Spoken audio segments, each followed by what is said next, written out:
మరి ఈరోజు ఇక్కడికి మేమంతా వచ్చి మా నాయకుడు జగన్మోహన్ రెడ్డి గారి ఆదేశాల మేరకు వైఎస్ఆర్ కాంగ్రెస్ పార్టీకి సంబంధించినటువంటి మహిళలు మేమంతా కూడా వచ్చి ఈరోజు ఆ బాధిత మహిళని కలిసి తనకు ఓదార్పునిచ్చి తనకు మేమంతా ఉన్నామని చెప్పి ఒక మారల్ సపోర్ట్ గా నిలబడడం జరిగింది. అలాగే వారి కుటుంబాన్ని కూడా పరామర్శించి అసలు ఏం జరిగింది, ఈ గొడవ ఎలా మొదలైంది, ఏమేం జరిగింది అని వారి మాటల్లో అడిగి తెలుసుకోవడం జరిగింది.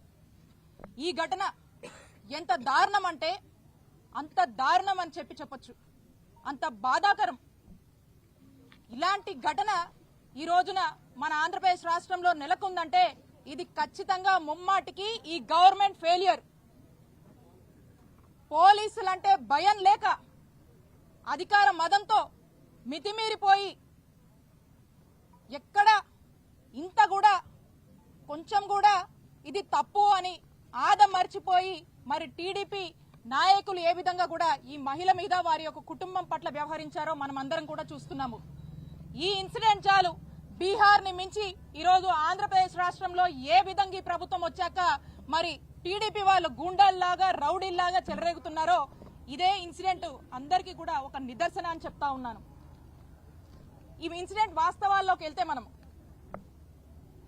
ఎవరైతే ఈ మహిళ ఉందో వారి యొక్క కుటుంబం వాళ్ళ ఇంటి ముందు బోరు రిపేర్ చేసుకుంటూ ఉంటే ఆ వార్డు సెక్రటరీ అయినటువంటి టీడీపీ నాయకుడు వచ్చి మీరు మీ ఇంటి ముందు బోర్ రిపేర్ చేస్తున్నారు అని చెప్పి మాకు మామూలు ఇవ్వాలి, 10,000 మాకు మామూలు ఇచ్చే మీ ఇంటి ముందు మీ బోర్ రిపేర్ చేసుకున్నాను డిమాండ్ చేశాడు.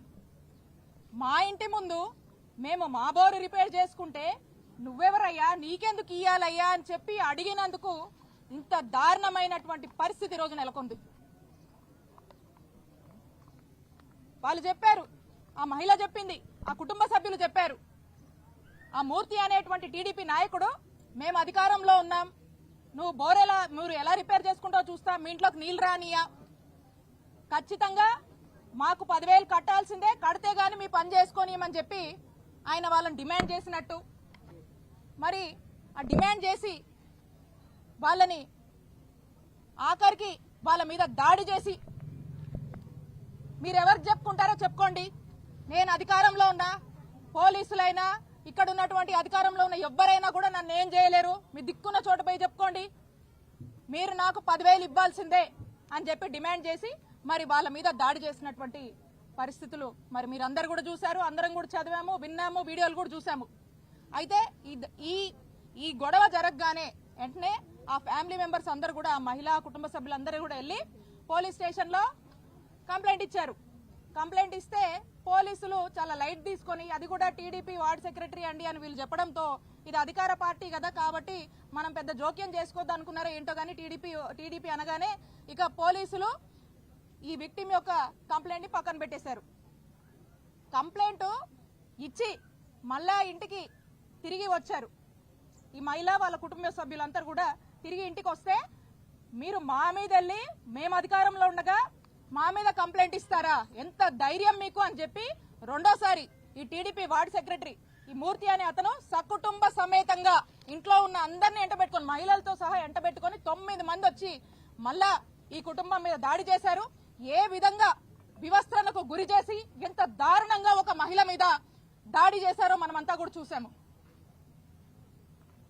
ఇది ఎంత బాధాకరం అంటే అంత బాధాకరం, అంత దారుణమైనటువంటి ఘటన చోటు చేసుకుందంటే అధికార మదం, అహంకారం, కళ్ళు నెత్తికెక్కడం, వీళ్ళ మామూళ్ల కోసం ఎక్కడి దాకా కూడా దిగజారారో ఈ రోజున మనకు అర్థమవుతుంది. రాష్ట్ర వ్యాప్తంగా కూడా ఏ వార్డులో గాని ఏ గ్రామంలో గాని ఎవరన్నా ఇల్లు కట్టుకున్నా ఇంటికి సంబంధించి ఇసుక గాని మట్టి గాని లేకపోతే ఇటుకలు గాని ఏ మెటీరియల్ తెచ్చి ఇంటి ముందు పెట్టుకున్నా టీడీపీ వాళ్ళకి మామూలు ఇవ్వాలి, ఏమంటే మేము అధికారంలో ఉన్నాం మీరు ఏది చేయాలన్నా మాకు ఇవ్వాలి. ఇలా రాష్ట్ర వ్యాప్తంగా కూడా ఏ విధంగా దోపిడీకి గురవుతున్నారో చూడండి, ఏ విధంగా దోపిడీ చేస్తున్నారో చూడండి. మరి ఈ ఇన్సిడెంట్ లోనే స్పష్టం అవుతోంది వాళ్ళ యొక్క మామూలు ఇవ్వలేదని మహిళని నాటి రోడ్డు మీద గుంటూరు సిటీ ఇక్కడే ఇది రాజధాని, ఇదే జిల్లాలో రాజధాని అంటారు. మరి ఇక్కడ ఎస్పీ ఆఫీస్ ఎంత దూరంలో ఉంది, కూతవేడు దూరంలో ఎస్పీ ఆఫీస్ ఉంది, ఐజీ ఆఫీస్ ఉంది, 20 కిలోమీటర్ల డీజీపీ ఆఫీస్ ఉంది. మరి ఈ జిల్లాలో మొత్తం యంత్రాంగం అంతా కూడా ఇక్కడే ఉంది. పట్టపగలు మనం చూసాం. ఈ గొడవ అయ్యి వాళ్ళు వెళ్తే పోలీసులు కంప్లైంట్ పక్కన పెట్టారు. రాత్రి వాళ్ళ ఇంటికి వచ్చిన తర్వాత మళ్ళీ వాళ్ళ అబ్బాయి 100 నెంబర్కి డయల్ 100 నెంబర్కి ఫోన్ చేసి గొడవ అయిందని చెప్పి మళ్ళీ గొడవ అయిన తర్వాత కూడా అక్కడికి వెళ్ళి పోలీస్ స్టేషన్ లో రెండోసారి కంప్లైంట్ ఇస్తే కూడా పోలీసులు పట్టించుకోకుండా పక్కన పెట్టారు. అంటే ఒక్కసారి ఇది 15వ తారీఖు జరిగితే రెండు సార్లు ఆ మహిళ మా మీద దాడి జరిగింది, నన్ను ఈ విధంగా హింసించారు అని చెప్పి పోలీసులకు చెప్తే కూడా పట్టించుకోకుండా పక్కన పెట్టారు. ఆ తర్వాత నెక్స్ట్ డే మార్నింగ్ 16వ తారీఖున ఎమ్మెల్యే దగ్గరికి వెళ్లారు. ఈ వీడియో వాళ్ళ సీసీ కెమెరాలో ఉన్న ఫుటేజ్ వాళ్ళే డౌన్లోడ్ చేసుకుని ఈ విధంగా వివస్త్రణకు గురి చేసి దాడి చేశారమ్మా అని చెప్పి వెళ్ళి చెప్తే ఏం చేసిందండి ఎమ్మెల్యే? ఏం చేసింది? ఏం పట్టించుకోకపోగా మాకు అనుమానాలు కలుగుతా ఉన్నాయి. ఏమనంటే ఇరు వర్గాలు అవతల వాళ్ళ పార్టీ మనుషులు కదా, వాళ్ళ పార్టీ నాయకుల్ని కాపాడుకునేటువంటి ప్రయత్నం ఎమ్మెల్యే చేసింది. ఎమ్మెల్యే చేసి ఇక దాన్ని ఎంతసేపు కూడా దాచిపెడదాము, రాజీ చేద్దాము అనేటువంటి ప్రయత్నం చేస్తూనే వచ్చారు. అప్పటికి కూడా కేసు కట్టలేదు. ఆ తర్వాత ఇక్కడ ఉన్నటువంటి వాళ్ళు వైఎస్ఆర్ కాంగ్రెస్ పార్టీకి సంబంధించినటువంటి వాళ్ళు కొంతమంది దీని గురించి ఇది లైమ్ లైట్ లోకి వస్తుంది ఇష్యూ, దీనికి సంబంధించినటువంటి వీడియోలు సోషల్ మీడియాలో అక్కడ ఇక్కడ రావడం వల్ల ఇది ప్రజల్లోకి వెళ్తుంది, చర్చ అవుతుంది. కాబట్టి దీని వల్ల వాళ్ళకి పరువు పోతుందని చెప్పి అప్పుడు పోలీసులు చిన్నగా అప్పుడు నిద్ర మేల్కొని ఎఫ్ఐఆర్ కట్టారు. అప్పుడు ఆ ఎఫ్ఐఆర్ కట్టిన తర్వాత కూడా ఎటువంటి యాక్షన్ తీసుకోలేదు. మరి ఏదేదో మాట్లాడుతూ ఉన్నారు. ఈ ఎమ్మెల్యే గారు కూడా ఏందేందో మాట్లాడుతూ ఉన్నారు. ఒకదానికి పొంతం లేదు. మేము యాక్షన్ తీసుకున్నామంటారు, మేము అది చేసామంటారు, మేమే మళ్ళా సరెండర్ చేయడానికి చేశారా లేదా అని ఏదేదో మాట్లాడుతున్నారు. పొంతం లేకుండా మాట్లాడుతూ ఉన్నారు. మీకు గనక చిత్తశుద్ధి ఉంటే 3 రోజుల వరకు ఏం చేశారు ఎమ్మెల్యే గారు అని నేను ప్రశ్నిస్తా ఉన్నాను. పోలీసులకు గనక చిత్తశుద్ధి ఉంటే ఇచ్చిన రోజు 2 సార్లు సామాన్య మహిళ వాళ్ళ కుటుంబం దాడి జరిగిందని 2 సార్లు ఒకటే రోజు మీ పోలీస్ స్టేషన్ కి వచ్చి మొరబెట్టుకుంటే ఎందుకు ఎఫ్ఐఆర్ కట్టలేదు అని పోలీసుని ప్రశ్నిస్తున్నాను. మీకు చిత్తశుద్ధి లేదు. పోలీసులు రెడ్ బుక్ లో బిజీగా ఉన్నారు. పోలీసులకు ఇలాంటివి పట్టదు. ఒక మహిళను వివస్త్రణకు గురి చేసి ఈ విధంగా దాడి చేసినా కూడా పట్టలేదంటే ఒక్కసారి ఆలోచించుకోండి. కూటమి ప్రభుత్వానికి మహిళల రక్షణ అన్నా ప్రజల రక్షణ అన్నా పట్టింపు లేదు. ఎంతసేపు రెడ్ బుక్, దీని మీద తప్పితే ఇంకో దాని మీద ధ్యాస లేదు. ఇక చివరిగా 3వ రోజున సోషల్ మీడియాలో జనాల్లో విపరీతమైన చర్చ జరుగుతుంది కాబట్టి ఇది ఆ ప్రభుత్వానికి ఆ పార్టీకి బ్యాడ్ నేమ్ వస్తుందని చెప్పి అప్పుడు 3వ రోజు సాయంత్రానికి ఎప్పుడు అరెస్ట్ చూపించి ఆ తర్వాత ఇక ఎమ్మెల్యే గారు ఏదో ఒకటి చేయకపోతే బాగుండదు, నమ్మరని చెప్పి ప్రజల్ని నమ్మించడానికి మాకు వీళ్లకు ఎటువంటి సంబంధం లేదని ఒక ప్రెస్ రిలీజ్ ఇచ్చారు. అప్పటిదాకా ఏం చేశారు? మీకు చిత్తశుద్ధి ఉంటే ఆ మహిళ ఆ కుటుంబం వాళ్ళ బాధని మీకు ఆ వీడియోని చూపించి ఏడ్చినప్పుడు ఏమైంది మీ చిత్తశుద్ధి? ఏం యాక్షన్ తీసుకున్నారు?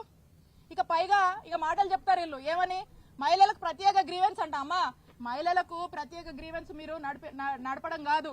మీ దగ్గరికి ఏడుస్తూ వచ్చినటువంటి మహిళ వివస్త్రణకు గురై ఏడుస్తూ తన బాధని చెప్పుకొని టీడీపీ వాళ్ళు మామూళ్ళ కోసం ఈ విధంగా హింసించి కొట్టారని చెప్తే అది పట్టించుకొని మీరే గ్రీవెన్స్ గురించి మాట్లాడతారు. ఫస్ట్ అవి పట్టించుకోండి. మీ దగ్గరకు వచ్చిన మహిళకు మీరు న్యాయం చేయండి. మీరు తనకు న్యాయం చేయడంలో ఖచ్చితంగా జాప్యం జరిగింది కాబట్టే పోలీసుల అలసత్వం వల్లే ఈ దారుణం జరిగింది. ఇది మీరు గనక సరైన టైంలో టైమ్లీ యాక్షన్ తీసుకుంటే గనక ఇది జరిగి ఉండేది కాదు. దీనికి ఏం సమాధానం చెప్తారు? ఎవరు రెస్పాన్సిబుల్ తీసుకుంటారు? పోలీసులు సమాధానం చెప్పాలి.